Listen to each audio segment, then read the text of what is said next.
Estamos en la 19 edición de las Jornadas de Antiguos Oficios de Jarandilla y nos acompaña Elena Cañadas, que es la coordinadora de la Universidad Popular en Jarandilla, o de Jarandilla. Elena, este año, en esta 19 edición, la jornada ha pasado al horario de tarde-noche, que parece que se está mejor, más fresquito.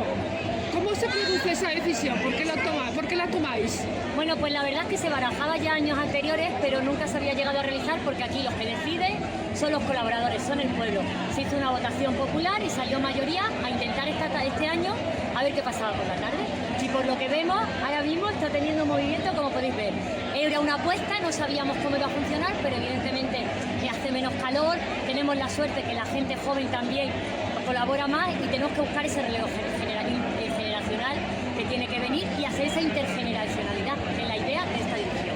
Bueno, ¿tienes el número exacto de puestos que hay? Sí, son 61 puestos, puestos nuevos, puestos de siempre, colaboradores que da gusto, que la verdad es que participan, nos han engalanado las calles con mantones, han traído los puestos, ya veréis ahora que se están empezando a dar los focos porque ha habido ese cambio, hemos pasado de la sombrilla del sol a los focos que hemos tenido que estar poniendo y ya veréis que algunos puestos han traído sus candiles, han traído el fuego, que siempre arropa mucho.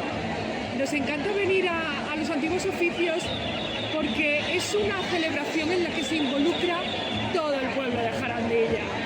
Sí, es lo que decimos, es una fiesta familiar. Pueden venir los niños, los jóvenes, los mayores y nos encanta escuchar a nuestros mayores diciéndonos cómo se vivía antiguamente, cómo era andar por estas calles sin coche, que es tan difícil no tener el móvil pegado a la oreja y disfrutar contándonos todas esas historias. Entonces, esta fiesta es muy familiar, es muy de Jarandilla y es muy del pueblo. Sí, señor. Bueno, para el año que viene, la 20 edición, seguro que prepararéis una fiesta y una edición muy especial. Elena, enhorabuena, porque la afluencia de público se aprecia. Bueno, estamos en la plaza del Ayuntamiento de Jarandilla, pero las calles adyacentes están llenas de gente. Gracias, Elena. Nada, gracias a vosotros, a toda la gente que ha colaborado, la organización, que sin ellos no sería posible, y por supuesto al Ayuntamiento. Gracias. Pablo, súbete a la grada. Me pone mucho las cámaras. Dice Pablo, súbete a la grada. Le he dicho a Pablo, digo María.